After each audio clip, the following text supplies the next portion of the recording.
Bonsoir à tous et soyez les bienvenus dans les rendez-vous de l'info, un nouveau numéro pour parler de l'actualité de ces derniers jours à Mayotte. Nous sommes ici à la piscine du Caribou, la terrasse du Mermoz. Nous allons retrouver notre invité qui est pas très loin, il nous attend. À tout de suite.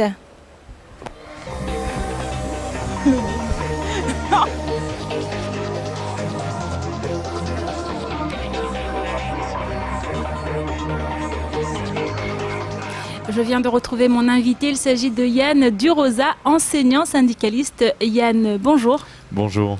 On va parler avec vous dans ce numéro des rendez-vous de l'info, comme d'habitude, de l'actualité à Mayotte, en tout cas de ce sujet qui ont marqué notre île durant ces derniers jours. On va commencer tout de suite par cette grève, la grève à la Caisse de sécurité sociale de Mayotte, où les agents ont décidé de mener un véritable bras de fer contre la direction. On regarde le reportage, Yann, on en parle juste après. Déterminés, les grévistes ont à nouveau manifesté ce matin devant le siège de la Caisse de sécurité sociale de Mayotte. Malgré l'échec de la négociation de mardi, la direction a à nouveau appelé les syndicats à venir négocier aujourd'hui. Majoration d'interprètes, augmentation des salaires, primes de transport et retraites complémentaires, les revendications restent les mêmes.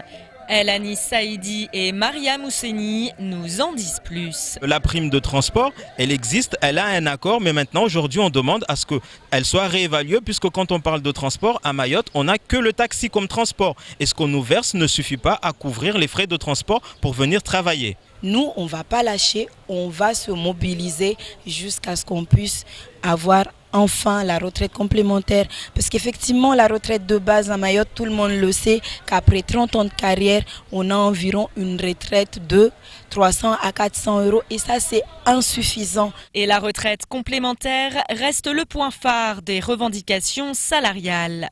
En effet, les syndicalistes de la CSSM ont signé avec leur employeur en 2012 un accord dans lequel ce dernier s'engageait à appliquer le plus rapidement possible ce dispositif de retraite complémentaire. 5 ans plus tard, force est de constater que celui-ci n'a toujours pas été appliqué, alors que les autres agents des caisses de sécurité sociale de la France métropolitaine et des autres dômes en bénéficient déjà.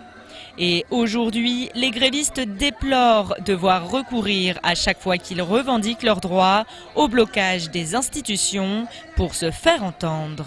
Tous les acquis, les avantages qu'on a acquis depuis 2009 jusqu'à maintenant, on fait l'objet de grève par rapport aux avantages qu'ont les agents de la sécurité sociale en métropole. Ces avantages-là, on ne nous les donne pas. Chaque fois, il faut qu'on fasse un blocage, il faut qu'on fasse des mouvements sociaux pour qu'on nous applique ces avantages-là, alors qu'on est des salariés de la sécurité sociale comme peut être un autre salarié de la France métropolitaine. Il incombe désormais à la direction nationale des caisses de sécurité sociale de décider de la mise en place rapide de cette retraite complémentaire. Si leurs revendications ne sont pas entendues, les grévistes affirment qu'ils continueront leur grève illimitée. À 15h cet après-midi, les négociations, débutées depuis 10h30, se poursuivaient. Alors une grève qui a été annoncée comme une grève illimitée par les syndicalistes. Les agents aujourd'hui réclament de nombreuses choses. Leurs revendications sont claires. Elles remontent il y a plusieurs années aujourd'hui. Yann, vous en tant que syndicaliste, que pensez-vous de ce mouvement ? Alors on a des mouvements récurrents sur Mayotte. La sécurité sociale, il y avait déjà eu un mouvement important, si mes souvenirs sont bons, en 2012 ou 2013. Donc là, on repart sur un mouvement qui a l'air d'être long, qui est en mode illimité, et donc il y a un certain nombre de revendications auxquelles les employés, les salariés aspirent. Moi, j'essaierai d'élargir pour voir que des grèves à Mayotte, on en a toutes les semaines ou tous les mois. Tetrama la semaine dernière, la sécurité sociale cette semaine. Et donc, on n'a pas forcément une vision sur le long terme, vision de prospective pour l'avenir, pour le territoire, en termes social. On voit bien que chacun réclame, je ne vais pas dire son dû, mais chaque secteur réclame ses droits, réclame son dû, et donc on est dans des situations sociales extrêmement compliquées. Et pour l'instant, c'est très divisé, avec très parcellaire sur la Sécu, Tetrama, encore un autre mouvement, etc. Mais est-ce qu'il y aura peut-être à un moment donné une agrégation de toutes ces revendications pour essayer d'aller de l'avant et réclamer une fois pour toutes peut-être une application claire et nette du droit et des revendications des salariés. Après, la question, quand on aura un alignement des droits à Mayotte sur l'ensemble, un alignement avec le territoire national, à un moment donné, peut-être que ces mouvements s'estomperont ou en tout cas s'arrêteront. Alors justement, ce que réclament ces agents, la plupart du temps, c'est un alignement, comme vous venez de le dire. Alors pourquoi ça ne se fait pas? Pourquoi Mayotte, alors qu'elle est devenue département depuis un moment maintenant, pourquoi Mayotte a du mal à se faire entendre de ce côté-là, selon vous, Yann? Je pense que le mal est assez profond et que la départementalisation qui a été fêtée il y a quelques jours, cette départementalisation, et c'est pas moi qui le dis, c'est la Cour des comptes qui le dit, un organisme indépendant en métropole, cette départementalisation n'a pas été préparée, n'a pas été anticipée. C'est comme si on avait construit une boutique avec une belle vitrine, mais quand on rentre à l'intérieur de la boutique, il n'y a rien dans les rayons, il y a des rayons vides, il y a des rayons qui sont mal achalandés, et donc les gens réclament leur dû, lié à la départementalisation. Quand on ne prépare pas quelque chose, c'est très difficile. Souvent, on met en avant un homme politique perd la départementalisation. C'est pas pour faire de la politique et rentrer sur des questions de personnes. Mais on peut pas avoir fait naître un enfant et ne rien lui donner à manger et ne pas lui donner à boire et encore moins l'habiller. Donc, on peut faire naître un certain nombre de choses, mais si on ne suit pas et si on ne prépare pas cette départementalisation, ça ne sert strictement à rien. Et les déceptions sont fortes au sein de la population. Les déceptions sont grandes. Et moi, personnellement, c'est un avis vraiment personnel. Je ne pense pas que ce soit une remise en cause de la départementalisation. Mais c'est une préparation en amont qui n'a pas été faite, un suivi en aval qui n'est pas fait non plus. Et puis, donc, à chaque fois, on recommence. Là, c'est la Sécu, mais on parie tout ce que vous voulez, que dans 2 mois, ça sera autre chose, et qu'à la rentrée scolaire, ça sera encore autre chose, etc., etc. Donc, on est sur une fuite en avant parce que cette départementalisation, 1, n'a pas été préparée, 2, n'a pas été suivie, et avec un petit mot quand même derrière, grosso modo, qui est là sous-jacent, on est déjà bien gentil de vous avoir donné la départementalisation, donc profitez déjà de ce qu'on vous a donné et arrêtez de nous embêter. Je caricature, mais parfois on a un peu cette vision-là qui est un petit peu sous-jacente. Alors d'autant que les Mahorais ont l'impression que cette départementalisation rime plutôt avec obligation pour eux, plutôt que droit, c'est bien ça. C'est ça, on voit que les devoirs sont pour là tout de suite et les droits sont échelonnés sur 10 ans, sur 15 ans, sur 25 ans. Donc un alignement des droits est une revendication forte des différents syndicats sur l'île, et à un moment donné il faudra qu'on arrive à cet alignement-là sur le droit commun. On ne peut pas dire qu'on est département et puis être considéré comme une 5e roue de la charrette. C'est plus possible et ce n'est plus entendable aujourd'hui. Alors vous l'avez dit, les mouvements de colère sont nombreux à Mayotte. On va continuer avec un autre mouvement du côté maintenant des PMI qui aujourd'hui réclament plus de moyens, et puis des PMI qui sont exaspérés, d'autant que la pénurie d'eau, elle n'améliore pas les choses. On regarde le reportage, Yann, et on en parle juste après. Mobilisés devant le conseil départemental, la 50aine d'agents des protections maternelles et infantiles étaient bien décidés à se faire entendre ce jeudi matin.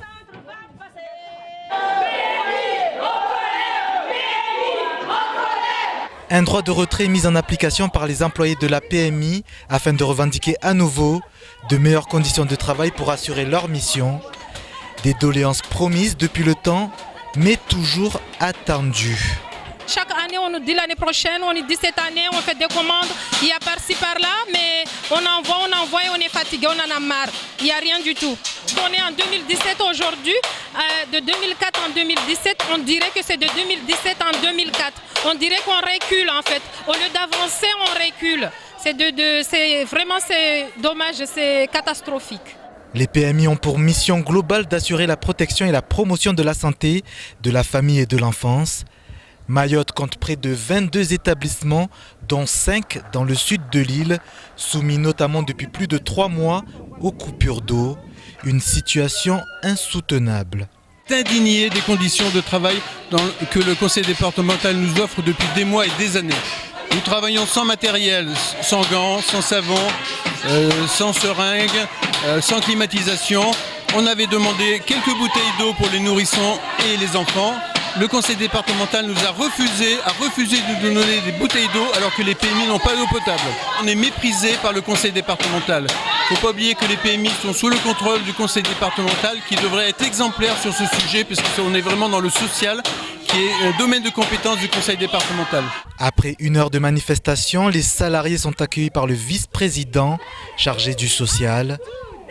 2 heures de réunion dans l'hémicycle Younoussa Bamana où le dialogue est difficile, voire électrique entre les deux parties. Le département assure de son côté vouloir répondre aux urgences. On a fait un recensement, on va se revoir lundi pour que ce recensement soit exhaustif, pour que nous pallions à l'urgence. Nous achetions ce qu'il faut en termes de produits de lavage, vaccins, j'allais dire des produits de première nécessité, en tout cas d'urgence. On va le faire. C'est un calendrier qu'on va établir, en tout cas dans les meilleurs délais. On n'a pas eu la compensation des PMI, on l'a eu enfin cette année pour la question liée à l'enfance, mais pas pour les PMI. Ça veut dire quoi? Ça veut dire que nous supportons avec nos moyens à nous. C'est la première fois et ça existe nulle part. Il n'y a qu'à Mayotte que vous voyez ça. Transfert d'une compétence sans moyens. C'est contraire à l'esprit de la loi. Mais nonobstant ces difficultés, nous assumons nos responsabilités. Des actions et moins de paroles réclament les employés des PMI, restés sur leur faim à la sortie de l'entretien. La nouvelle rencontre lundi prochain s'annonce néanmoins déterminante pour la suite des événements. Alors on le voit, des agents qui sont exaspérés, des agents qui ne savent plus quoi faire et qui aujourd'hui font face à des difficultés qui durent depuis maintenant trop de temps selon eux.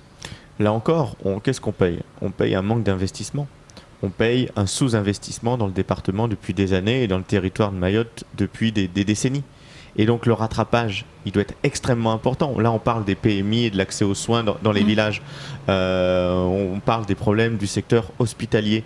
C'est un vrai problème. Le sous-investissement à l'hôpital, le sous-investissement pour les écoles, le sous-investissement pour les infrastructures, le territoire le paye le prend de plein fouet.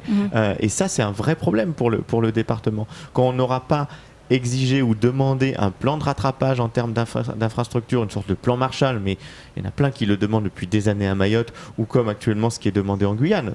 On est dans les mêmes revendications. Certes, les territoires sont différents, les populations sont différentes, mais les problématiques sont essentiellement les mêmes. Les demandes des Guyanais sont pour un développement économique, pour une augmentation des infrastructures, pour un développement de ces infrastructures-là. Et à Mayotte, ces infrastructures manquent. Les hôpitaux avec les PMI dans les dispensaires, dans l'ensemble du territoire, les routes. Les infrastructures routières sont extrêmement mauvaises. Il en manque et elles sont dans un mauvais état. Donc on voit bien que là aussi, un nécessaire rattrapage est important pour le territoire et pour qu'il se développe. C'est pas un luxe de demander des routes qui soient en bon état. Ce n'est pas un luxe d'être soigné ou que les femmes à Mayotte puissent accoucher dans les meilleures conditions possibles. Ce n'est pas un luxe d'avoir des policiers et des gendarmes suffisants sur le territoire. Et c'est encore moins un luxe d'avoir des écoles, des collèges, des lycées, à taille humaine et dans des conditions de travail pour lesquelles les élèves pourraient réussir. Et on est quand même largement loin de tout ça. Alors on se rappelle il y a quelques temps la venue d'Erika Barretz, la ministre des Outre-mer à Mayotte, et ces agents de la PMI, des PMI de Mayotte, en fait, avaient demandé à la rencontrer des agents qui demandaient même à ce que cette compétence soit mise sous tutelle de l'État. Qu'est-ce que vous en pensez, Yann? Est-ce qu'aujourd'hui, ça serait la solution? Alors, est-ce qu'on peut tout demander à l'État? C'est une vraie question, je ne peux pas dire philosophique, mais politique. Premier point. Deuxième point, on s'aperçoit bien que les demandes parfois concernent l'État. Là, on voit que ça concerne le conseil départemental. Donc, on voit qu'il y a une responsabilité, je ne vais pas dire collective, mais une responsabilité partagée du manque de moyens sur Mayotte. Est-ce que l'État ferait vraiment son boulot? Est-ce que les élus font vraiment leur boulot? Est-ce que le conseil départemental fait vraiment son travail? C'est vraiment une question à se poser. Mais à un moment donné, il faut, si on tient des promesses, essayer de les tenir. Et puis donner à chacun ses responsabilités. On ne peut pas à un moment donné tout demander à l'État, etc. L'État doit prendre entièrement sa part de responsabilité et assumer le retard de développement du territoire, mais les élus, les communes, le conseil départemental doit aussi pleinement prendre sa part et jouer pleinement son rôle avec des transferts qui viennent de l'État, etc. Je ne veux pas désigner une personne en particulier. Donc là aussi, pour les promesses, il faut d'abord, les tenir, 2, qu'elles soient suivies des faits, et à un moment donné, c'est un peu une problématique outre-mer, c'est souvent, on ne se projette pas dans l'avenir. Manque d'anticipation. On n'anticipe pas, il n'y a pas de prospective. Et qu'est-ce qu'on fait? Il y a un mouvement social, On répond à 2-3 l'urgence, revendications, on donne quelques centaines de milliers et parfois dans les meilleurs cas quelques millions d'euros et on attend que la prochaine crise arrive. Alors elle peut arriver vite, dans 1 an ou 2 ans, comme elle peut arriver dans 10 ans. La vie chère, on était en septembre 2011, là on est en 2017. En Guyane, on est en 2017, la dernière grosse crise d'avant remontait à 2008, quasiment 9 ans. Donc voilà, on a des crises qui rejaillissent à chaque fois outre-mer, toujours liées aux mêmes problèmes, toujours liées aux mêmes problématiques, sauf qu'on ne répond pas en profondeur sur ces questions-là. Et forcément, à un moment donné, ça rejaillit. Justement, la population qui a l'impression que chacun se renvoie la balle, comme vous dites, l'État, les collectivités, le conseil départemental. Mais aujourd'hui, clairement, cette départementalisation, on en revient, n'a pas été préparée. Donc, on a l'impression qu'il y a un flou artistique sur les compétences des uns et des autres, sachant que des compétences ont été attribuées au département, le département qui se plaint de ne pas avoir les dotations nécessaires pour. Aujourd'hui, on a l'impression que Mayotte est complètement laissée pour compte. Et puis en plus, dans ces responsabilités-là, c'est le serpent qui se mord la queue, parce qu'à un moment donné, on réclame à l'État, l'État va en direction du conseil départemental, le conseil départemental retourne vers l'État, et forcément le cercle, la boucle est bouclée, et on se retrouve dans une situation à gérer. Et je pense qu'il doit y avoir une prise de responsabilité importante de chaque partenaire. On ne peut pas aller comme ça avec un objectif qui va au jour le jour. C'est pas possible. On ne peut pas gérer un territoire avec les difficultés qu'il rencontre de cette façon-là. Donc la prospective, la vision d'avenir et les responsabilités de chacun. Ce sont des personnes suffisamment mûres. L'État, on parle de hauts fonctionnaires, de fonctionnaires qui ont une capacité pour pouvoir essayer de répondre à ça. Les élus, des personnes qui se sont fait élire, donc ont les capacités de pouvoir vouloir mettre en avant un discours, etc. Mais à un moment donné, il faut bien que tout ce beau monde prenne leurs responsabilités pour pouvoir avancer. Sinon, on se reparlera encore dans 6 mois, dans 8 mois ou dans 1 an.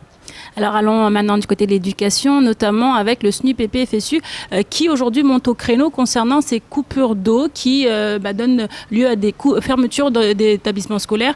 Le SNUPP qui pointe du doigt le vice-rectorat qui aujourd'hui ne semble être moins regardant concernant ces fermetures qui aujourd'hui lui incombent. On regarde le reportage et on en parle juste après. La crise de l'eau est plus nocive qu'une grève des instituteurs.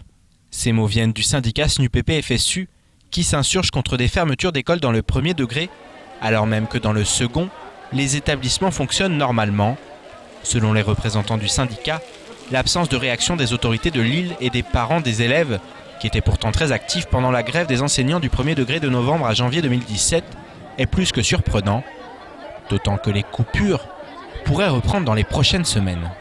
Bien que la réserve de Kombani est à 80% pleine, celle du Nord ne l'est pas du tout. Donc d'ici 3 mois, le problème reviendra. Et malheureusement, dans les écoles, qu'est-ce qui va se passer ? Ça va être encore le sacrifice de nos enfants. Il y a une discrimination qui s'installe entre les élèves du Sud et du Nord, dans le sens où les élèves du Sud, pour la plupart, ils n'ont que 3 heures de cours, où leur cours est rythmé par rapport au débit de l'eau qu'il y a dans nos robinets. Donc ça génère des problèmes d'hygiène et de sécurité, ça dégrade les conditions du travail au niveau des enseignants et que malheureusement on n'arrive pas à faire du résultat avec ça et il nous semble que pour le moment les autorités n'ont pas pris conscience du problème qui va se poser, qui se pose et qui va se poser. Le syndicat ajoute que la vice-rectrice, qui a imposé les rythmes scolaires malgré des conditions d'accueil des élèves inadaptées, semble cette fois-ci ne pas s'émouvoir du non-respect de la réglementation.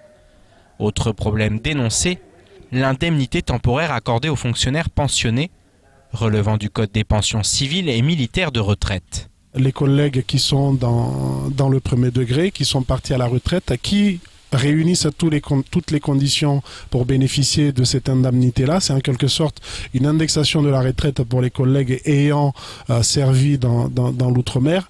Malheureusement, il n'y a aucun de nos collègues retraités qui le touche. Donc on a saisi la vice-rectrice avec un courrier pour lui expliquer que ces collègues-là méritent, au même titre que les autres collègues qui sont venus d'ailleurs et qui ont travaillé ici, qui ont leur salaire, leur retraite indexée, on l'a saisi pour lui dire, ces collègues qui ont servi dans le premier degré, qui sont pour la plupart des locaux, y ont droit aussi. C'est tout simplement ça. Et on espère que d'ici peu, la situation va être réglée de façon rétroactive. Si la grève est terminée depuis plusieurs semaines, le syndicat reste toujours actif sur le plan des revendications. Et cela ne devrait faire que s'intensifier dans les prochaines semaines. Alors les coupures d'eau aujourd'hui, ça fait déjà plusieurs mois, on est à plus de 4 mois de coupures dans le sud et les établissements scolaires en pâtissent, les enfants principalement. Aujourd'hui, le SNUPP monte au créneau. Yann, vous pensez quoi de tout ça ? Depuis le 16 décembre, il y a des tournantes d'eau dans le sud. Toute la moitié sud de l'île est concernée par ces coupures. Depuis le 16 décembre, nous sommes début avril. 4 mois de coupure d'eau. On peut tout entendre, il ne pleut pas, très bien, il y a un manque d'eau, il y a une insuffisance pluviométrique forte sur le territoire, très bien. Mais là, la moindre des choses, c'est de vouloir essayer de résoudre le problème. Ce n'est pas, ce n'est pas 4 mois plus tard qu'on va essayer de trouver des réponses. Donc premier point, ceci. Deuxième point, on paye aussi le manque d'investissement en termes de réseau d'eau à Mayotte. On s'aperçoit trop tard que le réseau nord n'est pas relié au réseau sud, que le réseau sud n'est pas relié au réseau nord, qu'on ne peut pas faire des transferts entre les différentes retenues collinaires. On s'aperçoit également que le déblocage du terrain pour la construction de la 3e retenue collinaire, le dossier existe depuis 2007-2008. Quasiment 10 ans, et que là, heureusement qu'il a été débloqué parce qu'on est dans l'urgence, mais on ne peut pas avoir une action politique, une action publique en termes de politique publique dans l'urgence. Il faut pouvoir anticiper. Et là, on paye de plein fouet, et la population paye de plein fouet le manque d'avenir, le manque de prospective et le manque d'investissement en matière d'eau. Qui pourrait tolérer dans n'importe quel autre département français des coupures pendant 4 mois, des écoles qui sont fermées ou qui sont là, qui ont des cours de 2 à 3 heures par jour parce qu'il y a des coupures d'eau. Là, ce n'est pas de la responsabilité des instituteurs ou des grèves et des mouvements qui ont eu lieu au mois d'octobre-novembre. C'est pas possible. Donc là aussi, on paye le manque de prospective et le manque d'investissement. Un réseau d'eau, ça s'entretient. Les forages, ils doivent être faits régulièrement. Les cours d'eau doivent être entretenus. C'est des compétences partagées, plutôt là du conseil départemental, mais c'est aussi un héritage qui a été laissé par le passé par l'État.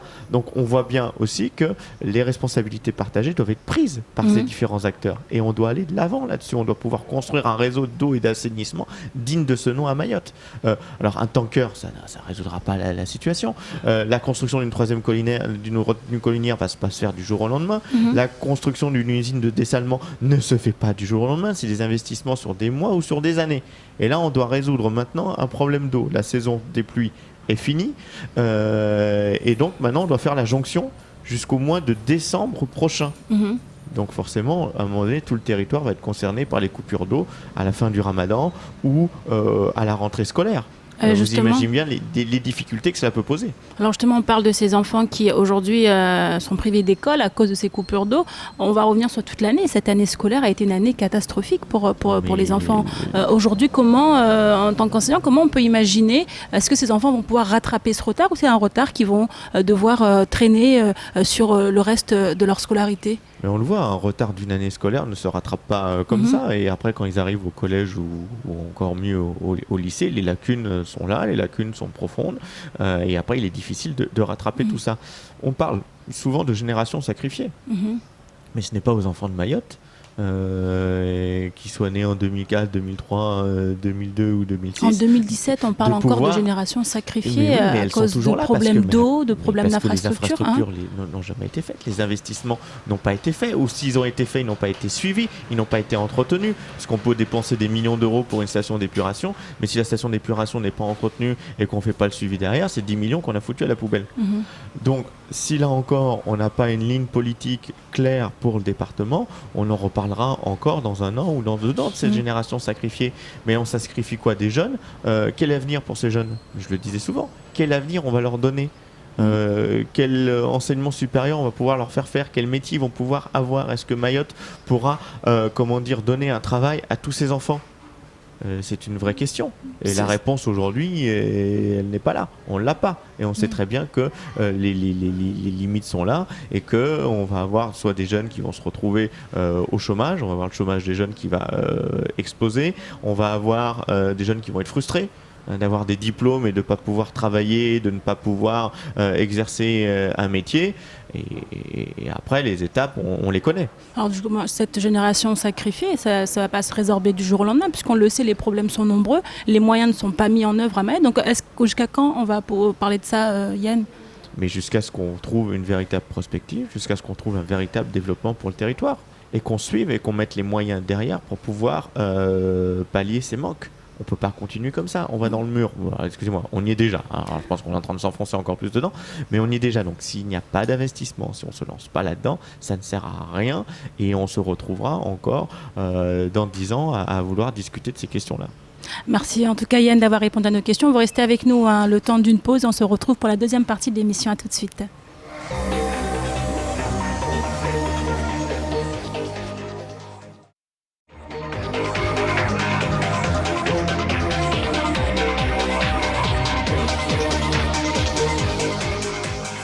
Nous sommes de retour dans la deuxième partie de l'émission Les Rendez-vous de l'Info, toujours avec mon invité Yann Durosa, enseignant syndicaliste. Yann, l'actualité, avec vous, on continue à en parler, si vous êtes bien d'accord, bien sûr. Toujours d'accord. On va parler de cette affaire qui a marqué l'actualité de ces derniers jours, une affaire qui remonte à début d'année avec cette association Télé Mafumbouni qui a, après un sketch, a été envoyé devant la justice par Jacques Martial Henry qui leur reproche d'avoir fait un sketch, le mettant en scène représenté par un chien servi par Madame Idanel. Je vous propose de regarder le reportage puisque l'affaire a été portée en justice et les avocats ont répondu. On regarde ce qu'il en est et on en parle juste après. Ils étaient nombreux ce matin à arborer un t-shirt en soutien à l'association TV Mafumbouni. Même le député Bouanali Saïd avait fait le déplacement jusqu'au tribunal pour assister au plaidoyer des avocats. Comme attendu, celui de Jacques Martial Henry a réaffirmé son souhait d'obtenir un dédommagement de 14 000 € pour injure publique. Moi, j'ai demandé la condamnation de l'association parce qu'effectivement, quand on injurie quelqu'un, on doit être condamné. Il y a une liberté de la presse, c'est vrai, mais il y a des limites à la liberté de la presse et notamment la limite, c'est évidemment l'injure. Parce que lorsque vous dites qu'un être humain est un chien, c'est-à-dire que vous lui niez sa qualité d'homme. C'est une injure. Un avis que ne partage pas l'avocat de l'association. En effet, selon Maître Swahili, la caricature est basée sur des faits réels que les accusés s'attellent à démontrer. Il n'y a pas d'injure publique parce que les faits dénoncés caricaturalement, on l'entend bien, les faits dénoncés caricaturalement existent et monsieur Jacques Martial Henry, juridiquement, ne peut pas travailler chez MCG. Alors, juridiquement, c'est un trafic d'influence et peut-être, on verra si le procureur engagera une enquête contre ces faits. Mais en tout cas, au vu des documents qu'on a, la délibération du conseil départemental qui nous démontre que M. Henry a voté pour l'attribution du port à MCG, l'article 432-13 du code pénal qui nous dit qu'un élu qui délibère et qui attribue un marché public ne peut pas travailler dans une société pendant un délai de 3 ans à la fin de son mandat. Aujourd'hui, Jacques Martial Henry n'a pas respecté cet article du code pénal et pour nous, il est coupable de trafic d'influence. La justice rendra son verdict en mai prochain, mais en attendant, les soutiens à l'association ont vu en ce procès un écho avec les affaires qui troublent actuellement la campagne présidentielle.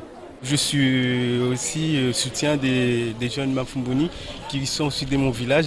Alors moi je suis venu surtout pour les soutenir et là aujourd'hui sincèrement par rapport à ce qui s'est passé dans ce tribunal, je trouve vraiment qu'il fallait que ce procès-là soit. Parce qu'on voit les réalités. Les réalités qui sont en métropole, c'est aussi les réalités à Mayotte. Et j'espère que nos hommes politiques vont changer un peu. Ce procès est encore loin d'être clos, d'autant que l'association compte bien faire en sorte que cette affaire se retourne contre Jacques Martial Henry. Alors une affaire dont on parle maintenant Yann et une affaire qui aujourd'hui semble se retourner contre la personne qui l'a initiée en justice. Yann, vous en pensez quoi de cette affaire Jacques Martial Henry contre Télé Mafumbouni? Alors je ne vais pas rentrer sur le fond du sur le fond du sujet. Hein. Déjà, je n'avais pas vu le sketch en question. 2, je pense que chacun est libre de caricaturer quand se reste dans le respect. Voilà, le respect de la loi. La caricature est un droit, la satire est un droit. Il y a des journaux satiriques qui paraissent, notamment tous les mercredis, d'accord, le Canard enchaîné, avec des choses parfois peut-être plus dur que ce qui a pu être fait dans ce sketch de jeunes. Et finalement, mais c'est pas forcément pour faire une question de personne, hein, mais les personnes concernées auraient pu prendre ça avec le sourire, prendre ça avec de la dérision, même de l'autodérision. Et c'est souvent avec l'humour qu'on peut éventuellement renverser la situation au lieu de se braquer, vouloir porter plainte, etc. Sur ces questions-là. Alors chacun est libre d'aller porter plainte. Le tribunal tranchera. D'accord.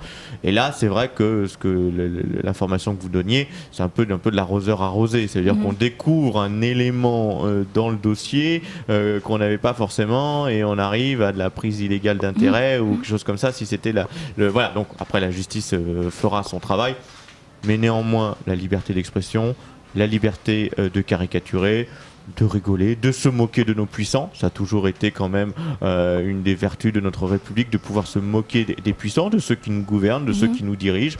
Je ne vois pas la difficulté à ça. Et cette judiciarisation, pour moi, n'est pas forcément extrêmement positive. Mais bon, après, la justice est indépendante et elle tranchera en son âme et conscience. Puis quand on connaît également l'association Téléma Fumbuni, une association de jeunes qui aujourd'hui s'intéresse à tous les sujets qui concernent Mayotte, comme vous l'avez dit, avec une pointe d'humour qui est plus ou moins appréciée. Aujourd'hui, on a l'impression qu'on demande aux jeunes de faire des choses, et puis d'un autre côté, ça doit être limité, on doit faire ça, mais pas trop. Qu'est-ce que vous en pensez? Clairement, notamment de la démarche de cette télé, en fait, de cette association. Alors, c'est une excellente démarche. On voit bien que c'est à travers ce genre de choses que le territoire respire, que Mayotte voit un avenir. Moi, c'était quand même ma ligne de voir l'avenir du territoire. Donc on a des jeunes qui se réunissent, qui se retrouvent ensemble, qui essayent de faire des sketchs.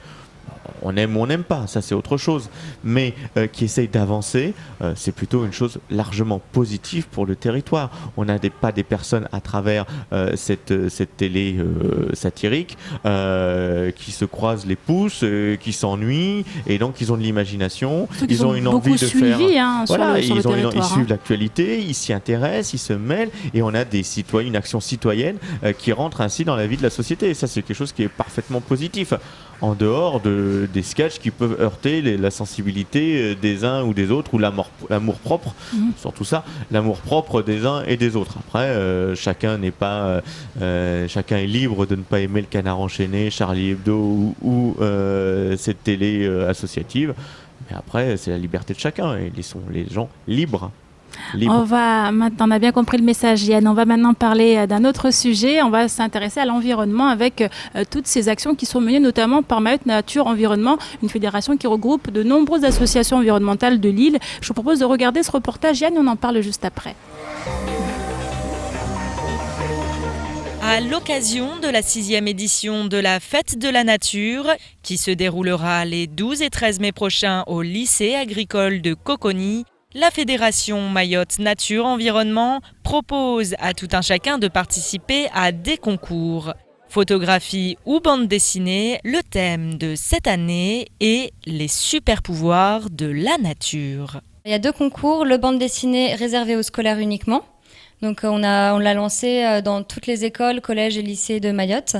Et donc le thème super pouvoir de la nature, on demande aux élèves de créer soit un super personnage de la nature ou un scénario en rapport avec ce thème.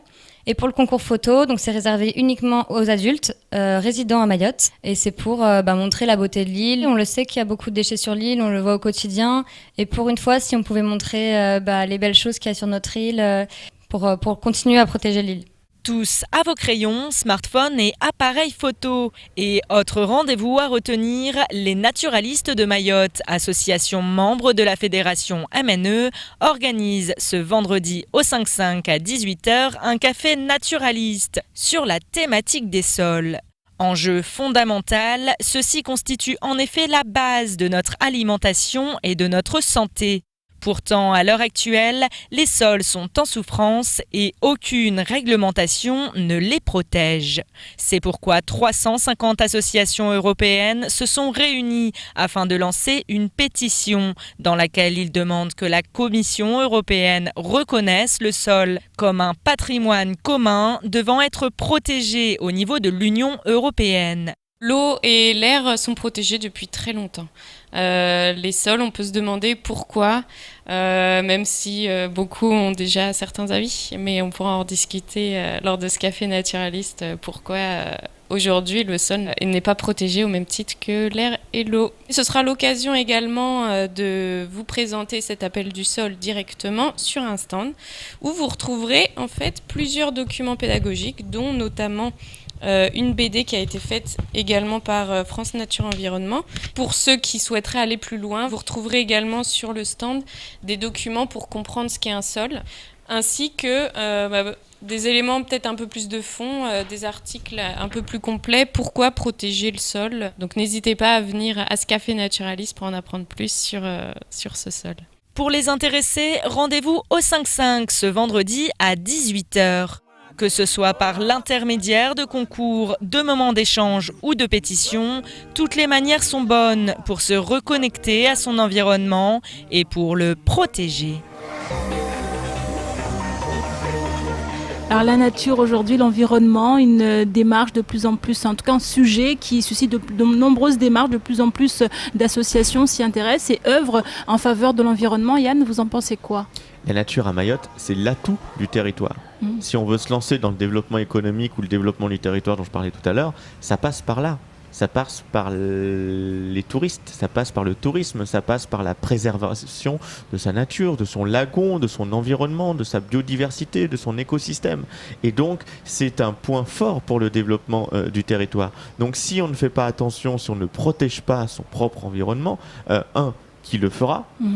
Deux, est-ce qu'on aura forcément une attractivité touristique qui sera moindre, qui est déjà quasiment inexistante. On sait que le tourisme à Mayotte, c'est un tourisme d'amis, de personnes de connaissances ou familiales qui viennent, qui repartent, voir des personnes qui sont sur place et qui travaillent sur place. Il n'y a pas d'écart de touristes qui sillonnent l'île à la découverte de ces recoins les plus cachés. Donc, mais c'est un atout sur lequel Mayotte doit miser. Son développement économique doit avoir une part importante consacrée au tourisme. Ce n'est pas avec des routes pleines de trous et inexistantes qu'on va pas faire venir les touristes. Ce n'est pas avec des hôtels qui existent mais qui sont en sous-nombre qu'on va faire venir des touristes. Et ce n'est pas avec un lagon sale ou des mangroves sales ou des plages sales qu'on va faire venir des touristes. On voit très bien que Mayotte fait partie de ce complexe-là qu'on appelle des îles vanilles. Quand on va à l'île Maurice, quand on va à Rodrigue, quand on va à La Réunion, quand on va aux Seychelles, on s'aperçoit bien qu'il y a un effort fait sur la préservation de l'environnement et des plages qui sont là l'atout essentiel du territoire. Si on ne les entretient pas, ça posera d'énormes difficultés et on continuera là encore à se retrouver tous les 3 ans, 4 ans à déplorer que les plages sont sales, que l'environnement n'est pas respecté et qu'il n'y a aucun touriste sur le territoire. Donc là aussi, une vision d'avenir, l'environnement, protection de l'environnement, protection des plages, sensibilisation des jeunes et de l'environnement. Je vois que mes élèves, quand on leur parle de l'environnement, ils savent ce que c'est.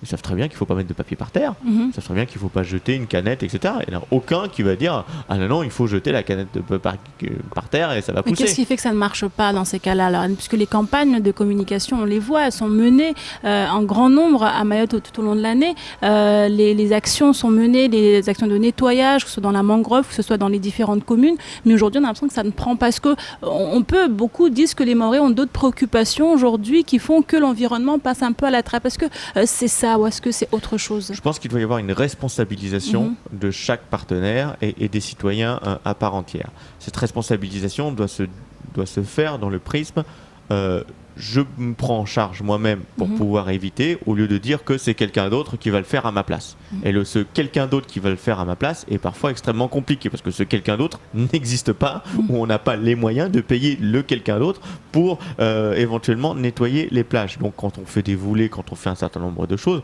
on doit laisser les plages propres. C'est la chose la plus essentielle, la plus basique. Donc à un moment donné, là aussi, préservation de l'environnement, protection des plages, et ça c'est quand même le B à bas pour pouvoir avoir une île attrayante et qui fasse venir des touristes. Pas forcément un tourisme de masse, mais un tourisme, je peux dire de luxe, mais en tout cas qui sera tourné vers la nature, qui sera tourné vers le lagon et qui pourra apporter une plus-value au territoire et avec des investissements qui pourront suivre et qui pourront faire ainsi développer le territoire. Yann, on va maintenant parler d'un autre sujet de ce tour de Mayotte en fauteuil roulant, le TMF, qui a été initié par le docteur Léo, entouré d'une équipe, un tour de Mayotte en fauteuil roulant qui a duré plusieurs jours. Je vous propose de regarder les derniers instants de cet événement parce que ça en est devenu un. La population s'est ralliée justement à docteur Léo pour l'encourager et pour l'aider à faire ce tour de Mayotte en fauteuil roulant. Je propose de regarder le reportage, Yann, on en parle juste après. C'est un véritable héros qu'ils ont franchi la ligne d'arrivée après 11 jours d'un tour de Mayotte qui fera date. Ce TMF a pris fin en présence d'une foule impressionnante dans laquelle citoyens, élus, personnes en situation de handicap ou autres organisateurs ont pu apporter leur soutien une dernière fois à Dr Léo et tous ceux à l'origine de ce beau projet. Dr Léo qui, après cet incroyable périple, est apparu satisfait et fier du chemin parcouru. Là, je me sens léger, je me sens apaisé, ma mère est là, et je me sens équilibré, donc je suis tranquille. La boucle est bouclée, mais le combat est loin d'être terminé. En effet, si la sensibilisation a semblé efficace, les organisateurs attendent désormais des actes concrets permettant aux personnes en situation de handicap de ne plus vivre cachées et en marge de la société mahoraise. Je pense que le sérieux est là. Il suffit seulement de prendre des décisions. Action. Tout le monde est conscient de l'existence de l'handicap. Tout le monde est conscient des besoins des handicapés. Ce qui reste, c'est l'action. Tout décideur, tout financeur, action qui va amener à l'accès. C'est l'action qui va mener à l'accès, que ce soit aux soins, que ce soit au travail, que ce soit dans les places publiques, que ce soit dans les toilettes. On a vécu un calvaire pour accéder à des toilettes accessibles aux fauteuils. Mais là, je sens et je crois, comme j'ai cru à ce tour de 12 jours, je pense et je crois que les décideurs vont enfin prendre une décision s'il s'avère qu'il y a une autre édition, qu'il y ait évolution positive de ces situations. Les regards se tournent maintenant vers les élus et autres décideurs politiques. En effet, si beaucoup ont pris part au TMF, ils vont devoir prouver que les promesses de changement ne sont pas des paroles en l'air.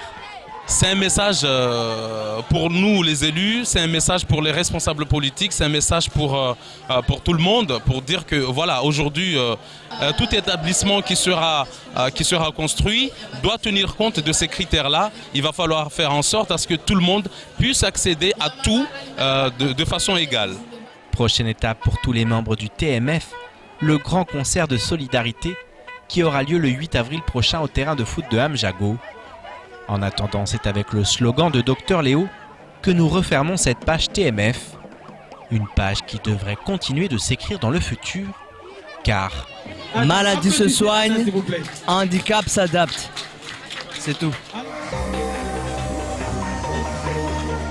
Alors le pari a été accompli pour Dr Léo et son équipe. Le tour de Mayotte en fauteuil roulant a été fait en bonne et due forme pendant plusieurs jours. Le Dr Léo a sillonné les routes de Mayotte. Vous en pensez quoi de cette initiative? En tout cas, pour lui, c'était un véritable défi, mais également un message adressé aux autorités et à la population. Mais là aussi, ça montre que le territoire respire. Le territoire a de nouvelles initiatives, a de nouvelles idées pour essayer de sensibiliser la population à une vraie problématique, la problématique du handicap. La problématique du handicap est une question importante pour le territoire. Est-ce que les services publics, est-ce que les banques, est-ce que les commerces, etc. sont accessibles aux handicapés? Est-ce que les trottoirs et les routes sont faits pour pouvoir... déjà quand il y a des trottoirs, parce que souvent c'est extrêmement compliqué. Donc est-ce qu'ils sont accessibles? Est-ce qu'il y a une accessibilité à tous par rapport à la question du handicap? Ça, la réponse est non. Il n'y a pas d'accessibilité pour pouvoir accueillir des personnes handicapées et qui puissent être ainsi considérées dans le territoire. Donc cette initiative est parfaitement louable et extrêmement intéressante. De deux, on voit qu'il y a un engouement populaire autour de cette marche, etc. Mais souvent maintenant dans notre société, on fait une marche comme ça, c'est extrêmement bien, il y a un engouement qui est derrière, mais est-ce qu'il y a un suivi ? Ça va retomber peut-être. Ça fait le buzz, un bon buzz pendant quelques jours, mais est-ce que ça va être suivi d'effet par la suite ? Là maintenant, c'est à eux, c'est aux associations de pouvoir faire, un lobbying, mais essayer d'appuyer constamment pour essayer de faire progresser leurs idées et faire progresser ce qu'ils ont envie de mettre en place pour les personnes handicapées sur Mayotte. Moi je vois en milieu scolaire, c'est extrêmement compliqué d'avoir des structures adaptées pour des personnes handicapées, que ce soit pour des personnes handicapées, on va dire comme on disait avant, physiques, en fauteuil, d'accord, ou parfois pour ceux qui ont quelques soucis, d'accord, on va dire de handicap plus mentaux, etc., plus mental, et pour cela, là aussi, il n'y a pas les structures parfaitement adaptées et ils se retrouvent parfois dans les classes, on va dire générales, et ça pose une difficulté pour eux comme pour leurs camarades. Donc là aussi, la question du handicap est un chantier extrêmement important pour le territoire, et on s'aperçoit aussi que dans les changements de mentalité, même si c'est pas forcément ça une bonne chose que je vais dire, on s'occidentalise à Mayotte, on devient de plus en plus individualiste. Donc la tradition qui voulait que la solidarité familiale, du clan, du groupe, etc. aide ces personnes et soit intégrée au sein de ces personnes, tendance à être un petit peu chancelante. Donc il faut trouver rapidement d'autres palliatifs pour pouvoir accompagner ces personnes qui, dans le cocon familial, pourraient être un peu plus isolées qu'est-ce qu'elles pouvaient l'être avant. De plus en plus de gens travaillent. Envisager une meilleure prise en charge. Une meilleure prise en charge qui doit se faire. Par exemple, de plus en plus de gens travaillent, de moins en moins de gens restent à la maison. Donc pour pouvoir accompagner ces personnes, ça va être de plus en plus difficile. Donc la prise en charge doit être importante. Et là, c'est une responsabilité du conseil départemental, puisqu'on est dans le social et que le social, c'est le conseil départemental. Alors Yann, on va maintenant revenir un peu à votre univers, puisqu'on le sait, vous l'avez dit tout à l'heure, vous êtes enseignant, syndicaliste aujourd'hui. Quel est votre regard sur l'éducation, sur le monde de l'enseignement aujourd'hui à Mayotte ? Alors j'aurais pas une vision positive. Je sais bien qu'il faut essayer de parler de choses positives pour le territoire. J'en ai pas une, sérieusement, d'éléments positifs. On a quand même un manque d'avenir à donner aux jeunes, un manque de prospective. Qu'est-ce qu'ils vont devenir ? C'est ce que je vous disais tout à l'heure. Quelle formation on va leur offrir pour qu'ils puissent, eux, intégrer la vie active, intégrer le monde du travail et intégrer la société dans laquelle ils vivent. Ça, pour moi, c'est difficile puisqu'on est à marche forcée. On a un flux d'élèves constant qui arrive, on doit construire des salles de classe, on doit construire des établissements scolaires. Il n'y a pas forcément une réponse adaptée des autorités à ça, même si on ne peut pas aller comme la course à l'échalote, aller construire un collège chaque année, même s'il le faudrait, mais c'est des sommes d'argent considérables. Et notre État, en termes de finances publiques, connaît des difficultés. Mais l'avenir qu'on veut donner à ces jeunes, je ne le vois pas forcément d'un bon œil en ce moment. Je pense qu'il y a ça va être particulièrement compliqué pour eux. Et après, ça sera aussi au territoire, à l'État, d'en assumer les conséquences. C'est-à-dire essayé d'avoir les reins solides pour pouvoir anticiper cet avenir qui manque pour ces jeunes-là. Ensuite, qu'est-ce qu'on peut leur offrir aussi en termes d'éducation ? On voit que les conditions de travail sont parfois difficiles, que les programmes ne sont pas forcément si adaptés que ça aux réalités locales et que les difficultés qu'ils connaissent sont grandes, difficultés d'apprentissage. Et là aussi, on va à marche forcée, on crée de la frustration, les brevets et les bacs, les diplômes sont distribués parfois de manière extrêmement bienveillante, pour ne pas dire autre chose, je ne rentrerai pas dans la politique, mais la bienveillance est très très forte au moment des passages du brevet et du bac, et donc là aussi ce n'est pas un service qu'on leur rend. Donc pour moi une vision compliquée pour l'avenir. Alors après peut-être que le futur me donnera tort, et je l'espère, mais je ne vois pas forcément, je vois que le ciel est plutôt sombre en ce moment par rapport à cette question-là de jeunesse. Et ces jeunes doivent se préparer aussi parfois à partir après leur bac. Et là aussi, la préparation. Quelle solution justement à proposer, quelle solution il faudra envisager ? Peut-être pas forcément structurantes ou autres, mais des choses pour pallier dans un premier temps, pour pouvoir avoir un avenir un peu moins sombre.